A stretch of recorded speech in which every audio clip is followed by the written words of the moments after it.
नमस्कार दोस्तों।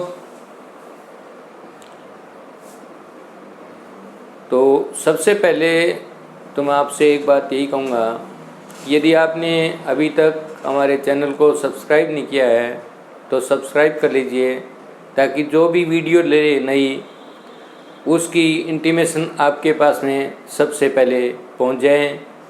और अपने दोस्तों में से शेयर भी कर दिया करें, क्योंकि आपके जो व्यूज़ होते हैं वही हमारी ताकत होती है और हमें नई नई वीडियो बनाने के लिए प्रेरित करते हैं। तो आगे चलते हैं। पिछली 2 वीडियो में कैलेंडर से करवाया, तो पिछली वीडियो में ही मैंने कहा था कि कुछ लेंथी प्रॉब्लम्स होती हैं कैलेंडर में और क्वेश्चन कई बार आ भी जाते हैं। तो आज उस टॉपिक को लेंगे। तो लेंथी प्रॉब्लम कौन सी होती है, ये हमारा टॉपिक चला है कैलेंडर का। तो वो जो प्रॉब्लम है वो ये होती है, जैसे हमें डे कैलकुलेट करना है, जैसे 15 अगस्त 1947। इस तरह की जो प्रॉब्लम होती हैं, पास्ट की हो चाहे फ्यूचर की हो, उनके लिए कौन सा मेथड लगाया जाता है उसको अभी हम बिल्कुल डिटेल में करेंगे। एक एक चीज़ को बारीकी से बताऊंगा। तो इसके लिए भी थोड़ी सी बातें याद रखने वाली होती हैं, बेसिक बातें होती हैं जो कि आपको याद रखनी पड़ेंगी। तो सबसे पहले तो हमारे वीक के जो डेज होते हैं वो है हमारे Sunday, Monday, Tuesday, Wednesday, Thursday, Friday और सैटरडे। ये 7 दिन होते हैं। तो इसकी नंबरिंग होती है। तो संडे को हम 0 नंबर लगाते हैं, 0 डे माना जाता है हमेशा। उसके बाद में Monday 1, Tuesday 2, Wednesday 3, Thursday 4, Friday 5 और सैटरडे 6। ये बात जो है सबसे पहले दिमाग में हमें याद रखनी होगी। उसमें तो जो पहले हमने प्रॉब्लम की उसमें तो क्या था कि हमारे पास में जैसे कोई भी दिन दिया होता था, जैसे मंगलवार होता था और जो रिमाइंडर हमारा 2 आ जाता था, तो 2 दिन इसको आगे बढ़ा करके हम अगला दिन बता देते थे। लेकिन इसमें जो है ये नंबरिंग जो है इनकी ज़रूरत पड़ेगी। और दूसरी बात, जब हम ऐसी प्रॉब्लम को लेते हैं जैसे 15 अगस्त 1947, तो एक तो ये 15 अगस्त और फिर 1947, इनके सभी के ओड डेज निकालने पड़ेंगे। 1947 एक लंबी जो है रकम है, तो इसके ओड डेज कैसे निकलेंगे? सब ओड डेज से ही ये डे कैलकुलेट हो पाएगा। तो हम जो है जैसे 1947 है, इसको हम 2 हिस्सों में कैलकुलेट कर दे, अलग अलग कर देते हैं डिवाइड। एक तो 1900 और एक 47। 1900 वर्ष अलग और 47 वर्ष जो है अलग कर लेते हैं। अब 1900 के ओड डेज कैसे निकलेंगे? इसके लिए क्या करना होता है, सबसे पहले हम 100 के टुकड़े करते हैं। 100 के, यहाँ 100 के टुकड़े करते हैं। तो 100 वर्ष जो हैं इस पर अधिक दिन या ओड डे कहिए, ये कितने होंगे? सबसे पहले इसी को कैलकुलेट करते हैं। कैसे निकलेंगे? तो 100 वर्षों में सबसे पहले ये देखिए कि एक सेंचुरी होती है पूरी, इस सेंचुरी में कितने तो साधारण वर्ष हैं और कितने लीप के वर्ष हैं, सबसे पहले ये निकालना होगा। तो 100 वर्षों में जो लीप ईयर है वो हर चौथे साल आता है।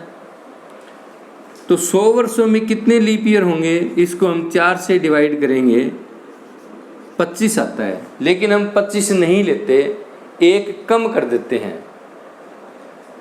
तो 100 वर्षों के अंदर जो हमारे जो लीप ईयर होते हैं वो 24 होते हैं, ये याद रखना है। कई बार जो है ना सीधा यही क्वेश्चन पूछ लिया जाता है कि 100 वर्षों में जो है ना लीप ईयर की संख्या कितनी होती है, इतना ही पूछ लिया जाता है। और उसमें लगभग जो है ना गलत कर देते हैं, 4 से भाग किया 25 आ गया, 25 लिख देते हैं। 100 वर्षों में लीप ईयर 24 होते हैं। तो हमारे लीप ईयर जो हैं, लीप वर्ष तो हुए 24, और अब साधारण वर्ष कितने बचे? 100 में से 24 कम किए, 76 वर्ष जो है हमारे साधारण हो गए। अब इनमें ओड डेज देखिए। अब 100 वर्षों के अब ओड डे कैलकुलेट करते हैं। तो साधारण वर्ष के अंदर तो एक दिन फालतू होता है एक वर्ष में, तो 76 वर्ष के 76 दिन हो गए। और जो लीप ईयर होते हैं उसमें 2 दिन एक्स्ट्रा होते हैं, क्योंकि लीप ईयर 366 दिन का होता है। 366 को जब हम 7 से भाग करते हैं तो 52 सप्ताह और 2 दिन होते हैं। तो 2 दिन, तो इसको हम 2 से मल्टीप्लाई करेंगे तो 48 हो गया। और अब इसको हम जब जोड़ते हैं तो 124 हो गया। अब इस 124 को 7 से डिवाइड करेंगे, 7 5 7 7 49, यहाँ बचे 5, रिमाइंडर इसका आया 5।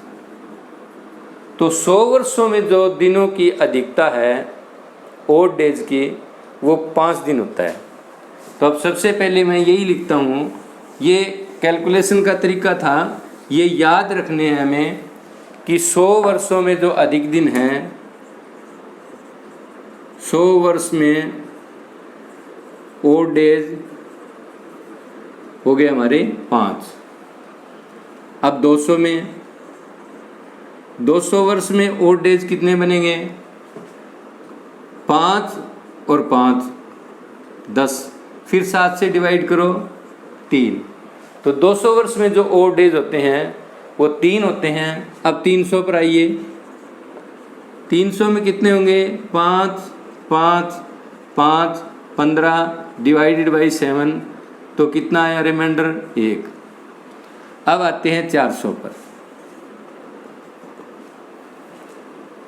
400 में 4 बार 5 5 5 करेंगे, ये हो गया 20। अब 20 को 7 से डिवाइड करते हैं तो 6 दिन बचता है। लेकिन हमें यह भी ध्यान रखना है कि 400 वर्ष जो है एक लीप सेंचुरी है। हर 400 वर्ष के बाद में एक लीप सेंचुरी आती है, तो ये लीप वर्ष है, इसलिए इसमें एक और ऐड कर देंगे। 21 को 7 से डिवाइड करेंगे 0। तो ये बात याद रखनी है आपको कि 100 वर्षों में जो ओड डेज ज़्यादा दिन आएंगे वो हैं 5, 200 में 3, 300 में 1 और 400 में 0। ये बात आपको याद रखनी है। अब आगे जब हम प्रॉब्लम शुरू करेंगे तो ये चीज़ हमें याद रखनी होगी। अब चलिए सीधे सीधे क्वेश्चन को लेते हैं। और पहला क्वेश्चन मैं लेता हूँ, थोड़ा आसान से मुश्किल करेंगे। 1 जनवरी 2010 को कौन सा दिन था? 1 जनवरी 2010 को कौन सा दिन था? अब जनवरी हमारी फर्स्ट है, जो ईयर है वो हमारा 2010 है। अब ध्यान दीजिए, जो 2010 जो ये 10 है ये शुरू ही हुआ है, हमें लेने कंप्लीट ईयर। तो कंप्लीट ईयर इसमें कितने होंगे? 2009। 10वां साल तो शुरू हुआ है, पहला ही दिन था 1 जनवरी। तो अब सबसे पहले हम 2009 के ओड डेज निकालेंगे और फिर उसमें 1 जनवरी को जोड़ देंगे। अब 2009, इसमें सबसे देखिए इसके टुकड़े कीजिए, 2009 के टुकड़े कीजिए 2000 प्लस में 9। अब सबसे पहले हमें क्या करना है कि लीप सेंचुरीज कितनी है। सबसे पहले हमें यही देखना होता है कि यहाँ 2000 में कितनी लीप सेंचुरीज आ गई। लीप सेंचुरी निकालने के लिए 400 से डिवाइड करना होता है। जब हम इसको 400 से डिवाइड करेंगे तो सीधा सीधा 5 पर कट गया। तो ये लीप सेंचुरीज हैं। तो इसके अंदर तो हमारे सीधे सीधे ओड डेज क्या होंगे, हर 400 वर्ष के बाद में 0 हो जाता है। तो यहाँ तो 0 ही हुआ। और ये 9 जो अलग वाले हैं, इनको 9 को 7 से डिवाइड कर दीजिए। 9 जो साधारण वर्ष मान लीजिए इनको, तो 9 साधारण वर्ष के अंदर अधिक दिनों की संख्या 9, और उसके अंदर अब ये देखिए 9 जो साधारण वर्ष है इनके अंदर लीप ईयर कितने होंगे? 4 से भाग कीजिए 2, तो 2 दिन वो और ऐड कर दीजिए, या 9 में से 2 घटा दीजिए 7, और 2 के एक लीप ईयर के अंदर 2 दिन एक्स्ट्रा होते हैं, तो 2 और 2 4, चाहे सीधे 9 लिखिए आगे 2 जोड़ दीजिए, चाहे 9 में से 2 घटा करके यहाँ 7 लिखिए या 4 लिखिए, आंसर 11 ही आना है। अब 11 को 7 से डिवाइड कीजिए, 1 पर गया, रिमाइंडर बचा 4। हमें इस 4 से ही लेना देना है सिर्फ। तो हमारा 2009 के अंदर जो ओड डेज है वो कितने आए? 4। 2009 वर्षों में ओड डेज कितने आए हमारे? 4। अब ले लीजिए जनवरी को। तो जनवरी का तो 2010 का 1 जनवरी है, तो पहला ही दिन है। इसके अंदर 1 प्लस कर दीजिए क्योंकि ये एक ही दिन है। 5 7 से छोटा है, डिवाइड तो करना ही नहीं। अब 5वां दिन देखिए कौन सा होता है? फ्राइडे। पहला मंडे, दूसरा ट्यूसडे, तीसरा वेडनेसडे, चौथा थर्सडे और 5वां फ्राइडे। तो हमारा क्या होगा? फ्राइडे होगा। 1 जनवरी 2010 को जो दिन होगा वो फ्राइडे होगा। ये तो मैंने आपको समझाने के लिए किया है, क्योंकि जो स्टूडेंट होते हैं वो 3 तरह के होते हैं। एक तो वीक होते हैं, कमज़ोर। मैं ये नहीं कहता कि बिल्कुल कमज़ोर, लेकिन नीचे होते हैं, फिर एवरेज होते हैं, और फिर जो हाई होते हैं वो होते हैं। हमें इन तीनों को साथ लेके चलना है। तीनों को साथ लेके चलने के लिए शुरुआत में यही मेथड लगाना पड़ता है। वैसे अगर डायरेक्ट कैलकुलेट करना हो तो आप दिमाग में याद रखिए, सीधा ही 1 जनवरी 2010 है, यहीं से सीधा उठा लीजिए एकदम से। 2010 शुरू है, 2009 है, 2000 वर्षों में तो ओड डेज 1 आएगा। 9 के कैलकुलेट करेंगे तो 9 के अंदर 9 और 2 लीप वर्ष 11 को भाग किया 7 से, 4 दिन बचा और उसमें 1 जनवरी जोड़ दिया। 5वां दिन फ्राइडे होता है। केवल लगभग आधा मिनट का क्वेश्चन होता है। लेकिन कुछ वो हैं जिनको लंबी कैलकुलेशन करके निकालना पड़ता है, तो लंबी कैलकुलेशन का ये मेथड था। शॉर्ट करना हो तो एकदम से यहाँ आइए, इसमें से जो पूर्ण वर्ष है वो लीजिए। पूर्ण वर्ष 2009 है। शताब्दी ईयर देखिए कितने हैं, उसके बाद में आगे चलिए। यहाँ शताब्दी ईयर 2000 पूरे हैं, वहाँ 0 हो गया। 9 आगे 9 लीजिए, 9 के अंदर 9 और 2 लीप ईयर वाले 11 को 7 से भाग कीजिए, रिमाइंडर 4 और 1 जनवरी 1 जोड़ दिया, 5 शुक्रवार आ गए। अब आगे थोड़ी सी इससे और आगे डिफ़िकल्ट में चलते हैं। अब अगला क्वेश्चन लेते हैं। 26 जनवरी 1950। 26 जनवरी 1950 को हमारा संविधान लागू हुआ था, देश गणतंत्र हुआ था। और ये 2-3 डेट्स हैं। दूसरी डेट है 15 अगस्त 1947। वैसे तो इनकी डेज आप याद रख सकते हो कौन कौन से दिन हुआ था, लेकिन मेथड ज़रूर आना चाहिए।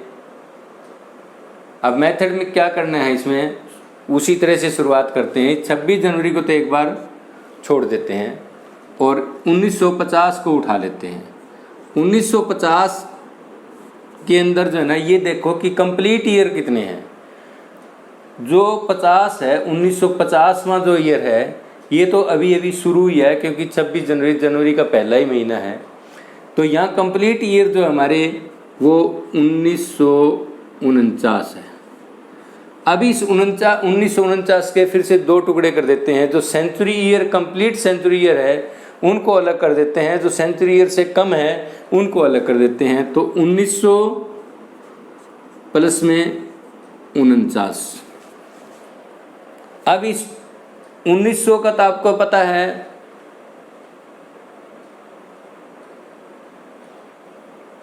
कि ये 1900 है। इसके अगर ये 2000 तो होता तो 4 से डिवाइड हो जाता, तो वहाँ 0 हो जाती। लेकिन अब ये 1900 है, इसके फिर से हम टुकड़े करते हैं।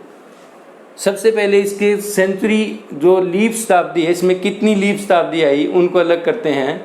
400 से डिवाइड करते हैं। तो 400 से डिवाइड करेंगे 400 के बाद में 800 के बाद में 1200 के बाद में 1600 के बाद में 2000 आएगा। 2000 तो आगे चला गया, लेकिन यहाँ जो है हम 1600 तक लेते हैं। तो 1600 प्लस में 300 और प्लस में 49। अब शुरू में बताया था कि 400 वर्षों पर तो जो ओड डेज होते हैं वो 0 होते हैं। तो 1600 पर तो जो ओड डेज होंगे वो 0 होंगे। और उसके बाद में 300 कैलकुलेशन करके बताया था आपको कि 100 वर्षों में 5 दिन होते हैं ओड डेज। 200 अगर वर्ष होंगे तो 3 दिन होंगे, और 300 अगर होंगे तो 1 ओड डे होगा, और 400 पर 0 हो जाएगा। तो हम यहाँ 1 लिख देते हैं। अब हमारे पास में आ गया 49। अब इस 49 में देखना है कि कितने साधारण वर्ष हैं और कितने लीप के साल हैं। तो एक बार पहले इनको जो है ना साधारण वर्ष मान लेते हैं, और फिर इसमें से लीप ईयर निकाल करके उतने ही ओड डेज और ऐड कर देंगे। पहले मैं इसमें से वो मेथड थोड़ा सा कन्फ्यूज़न वाला होता है कि पहले इसमें से लीप ईयर निकालें 4 से भाग करके, फिर लीप ईयर को अलग लिखें, 49 में से लीप ईयर घटाएं। वो थोड़ा कन्फ्यूज़न रहता है, इसलिए इन सभी को एक बार तो साधारण वर्ष मान लो। और अब जो है इसमें लीप ईयर निकालिए, तो इसको 4 से डिवाइड कीजिए तो 12 चौके 48। कितने लीप ईयर बने? 12। तो इसके अंदर 12 दिन और ऐड कर दीजिए। इस चीज़ का हमारे पास में जो है कैलकुलेशन ये बन गई। अब इस सारे को जो है इसके ओड डेज निकाल लीजिए। तो 1 तो यहाँ हुआ, इसको 7 से डिवाइड कीजिए। 49 को 7 से डिवाइड करेंगे 7 7 49, रिमाइंडर 0, तो यहाँ कोई और डे नहीं हुआ। अब हमारे पास में 12 बच गया। 12 को 7 से डिवाइड करेंगे, 1 पर गया, पीछे बचे 5। टोटल और डेज बने हमारे पास में 6। अब 1949 में 49 सालों के अंदर जो और डे हैं वो हमारे पास में 6 हो गए। अब इस 6 के अंदर जो 26 जनवरी है इसको जोड़ दीजिए, या तो इसको यहाँ ही 7 से भाग करके इसका और डे निकाल लीजिए। 7 के 21, पीछे बचा 5, यहाँ 5 लिख दीजिए, या फिर इसको 26 पूरा का पूरा लिख लीजिए और 32 हो गया। इसको 7 से डिवाइड कर दीजिए, कितना आया हमारा? 7 चौके 28, पीछे बचा 4। तो दिन कौन सा आया हमारे पास में? गुरुवार, वीरवार, यानी कि थर्सडे जो है वो 26 जनवरी 1950 को गुरुवार, या इसे हम वीरवार भी कह देते हैं, या थर्सडे। अब अगली प्रॉब्लम उठ लेते हैं। 15 अगस्त 1947 ही ले लेता हूं मैं।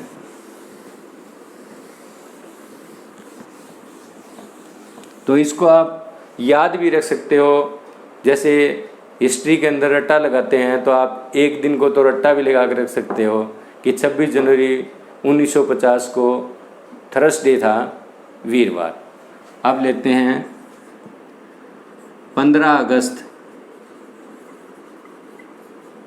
1947। अब इसके अंदर भी इसको अलग कर देते हैं और इसको अलग कर देते हैं। अब 1947 को में देखते हैं कि कंप्लीट ईयर कितने हैं। 1946 है, क्योंकि 1947 तो चल रहा है, तो यहाँ 1946। अब इस 1946 के टुकड़े करते हैं, 1900 प्लस में 46। अब इस 1900 को फिर टुकड़े करते हैं, क्योंकि ये 20 शताब्दी तो है नहीं, इसलिए वही 1600 प्लस 300 प्लस 46। 1600 का 0, 300 का 1, याद रहना चाहिए दिमाग में फटाफट। और 46 के अंदर 46 ले लेते हैं, 46 के एक बार 46 और डेज लगाते हैं, और 46 को फिर हम जो है 4 से भाग करते हैं, तो 11 चौके 44, 12 चौके 48 फालतू हो जाता है। 11 दिन जो हमारे लीप ईयर वाले एक्स्ट्रा हो गए। अब चाहे तो इनको जोड़ लो, चाहे इसको यहीं कैलकुलेट कर दीजिए। एक दिन यहाँ हुआ, इसको 7 से भाग कीजिए, 7 से 42, पीछे बचा हमारे पास में रिमाइंडर आया 4, और 11 को यहीं 7 से भाग कीजिए, 1 पर गया, पीछे रिमाइंडर आया हमारे पास में 4। अब इसको जोड़ा तो टोटल आया 9 को फिर 7 से भाग किया तो रिमाइंडर हमारे पास में 2 आया। तो 1946 ईयर्स के अंदर जो अधिक दिन आए वो आए हैं 2। ये 2 अलग रखिए। अब हम लेते हैं 15 अगस्त वाले। 1 जनवरी 1947 से लेकर के 15 अगस्त 1947 तक कितने और डेज आएंगे? इधर लिख लीजिए। जनवरी के 3 दिन एक्स्ट्रा होते हैं। फिर फरवरी 1947 लीप ईयर नहीं है, 0। मार्च के 3, अप्रैल के 2, मई के 3, जून के 2, जुलाई के 3, और अगस्त को चाहे तो 15 लिखिए, वरना इसको यहीं पर जो है ना 7 से डिवाइड कीजिए। 7 दूनी 14, रिमाइंडर आया 1। अगस्त का जो हमारा अधिक दिन है वो 1 है। चाहे तो इनको जोड़ लीजिए, नहीं जोड़ना है वो तो इनके अंदर जो है 7 कर दीजिए अलग अलग, 2 3 5 और 2 7, 1 7 तो ये हो गया, यहाँ हो गया 0, और 3 3 6 और 1 ये लीजिए 7, ये हो गया 0। अब हमारे पास में सिर्फ जो है एक 3 और डेज बचा, इस 3 को इसमें जोड़िए, 2 के अंदर टोटल हुआ 5, 5 7 से भाग नहीं होता क्योंकि 5 जो है सीधा ही होता है। 5वां जो नंबर है वो फ्राइडे को है, तो वो हमारा फ्राइडे या शुक्रवार जो है 15 अगस्त 1947 को शुक्रवार था। शॉर्ट ट्रिक में लोगे तो आप फटाफट आपको याद होना चाहिए कि 1900 पर जो ओड डेज होते हैं वो एक ही दिन होता है। आप इनके ज़्यादा टुकड़े ना करते सीधा 1 पर आइए, 1 में फिर 1 यहाँ कर दीजिए, 46 के अंदर 46 और 46 के अंदर लीप ईयर 11, सबको जोड़ दीजिए या यहीं पर ख़त्म कर दीजिए। 9 के बाद में 9 जब आ जाता है तो ओड डे आते हैं 9 के 2, ये यहाँ ख़त्म कर दीजिए और इनको फटाफट यूँ जोड़िए और यहाँ ओड डे लिख करके 2 और 3 5 शुक्रवार। तो 15 अगस्त 1947 का जो दिन था वो शुक्रवार था। तो दोस्तों आज की वीडियो में मैंने आपको